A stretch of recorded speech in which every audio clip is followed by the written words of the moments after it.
अस्सलाम वालेकुम। मेरा नाम अता है। उम्मीद है आप तमाम अहबाब खैरियत से होंगे। आज हम थोड़ी सी मुख्तसर सी बात करेंगे कैलीग्राफी पेंटिंग्स के हवाले से। ये एक अजीम विरसा है जिसके अंदर कुरान पाक को लिखा गया। जैसे कि एक पेंटिंग है जो मैंने कुछ साल पहले बनाई थी। इसमें लेदर स्टाइल अडॉप्ट किया है मैंने, क्योंकि जब कुरान पाक नाजिल हुआ था तो वो उस दौर में प्रिंटिंग प्रेस तो नहीं थे, तो फिर खजूर के पत्तों पे भी लिखा गया और लेदर पे भी लिखा गया। ये उसी की एक इलस्ट्रेशन है, उसी की अक्कासी है। दूसरी एक और ये पेंटिंग है जिसको सिंपल पेपर पे कलम के साथ लिखा है और ये बड़ी खूबसूरत शक्ल में मतलब आपके सामने मौजूद है। आप तमाम दोस्त अहबाब जो शौक़ रखते हैं वो ख़ुद घर में ऐसी पेंटिंग्स बना सकते हैं।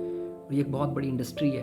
आप देखें पाकिस्तान के अंदर जितनी बिल्डिंग्स हैं, सेक्रेटेरिएट्स हैं, ऑफिसेज़ हैं, कॉलेज हैं, यूनिवर्सिटीज़ हैं, उनके कॉरिडोर्स हैं, हमारे घरों के अंदर जो ड्राइंग रूम्स हैं, वैसे रूम्स हैं, वहाँ पे हम पेंटिंग्स को लगाते हैं। और ये एक नेक काम है, नेकियों का ख़जाना है, क्योंकि इसमें कुरान पाक की आयात लिखी जाती हैं। मस्जिदों में भी हम लिख के लगाते हैं।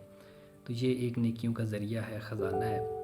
इस फ़न को सीखना चाहिए, बच्चों को सिखाना चाहिए। ख़ास तौर पे वो बच्चे जो स्कूल एज में हैं, प्राइमरी लेवल पे या मिडिल लेवल पे, उनकी ज़िंदगियों पे, प्रोफेशनल और एकेडमिक दोनों ज़िंदगियों के ऊपर इसके फ़ार रीचिंग इम्पैक्ट्स होंगे। तो लिहाजा पेरेंट्स और टीचर्स तो ख़ास तौर पे इस पे तवज्जो दें। और अगर मेरी कहीं पे हेल्प चाहिए तो मैं हाज़िर हूँ। मैंने इसके लिए अपनी प्रोफेशनल लाइफ से हट के मैंने 30 सेकंड्स की बड़ी स्मार्ट सी वीडियोस तैयार करके दी हैं, ताकि इब्तदा में बहुत मुश्किल और कम्प्लेक्स बेजा तवालत ना इख्तियार की जाए, बहुत आसान अंदाज में वो तैयार कर दी हैं। फिर भी अगर आपका कोई सवाल है, कुछ पूछना चाहते हैं, तो मैं हर तरह से हाज़िर हूँ।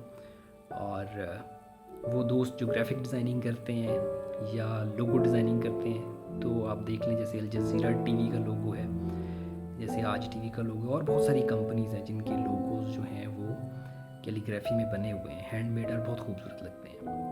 तो उन लोगों के लिए भी एक अपॉर्चुनिटी है इसमें सीखने की। तो इसी बात के साथ मेरी सिर्फ ये इस्तदा है, ये दरख्वास्त है कि मुझे दुआओं में याद रखिएगा और अपना बहुत सारा ख्याल रखिएगा। और आपके लिए बहुत सारी दुआएं। शुक्रिया। अल्लाह हाफ़िज़।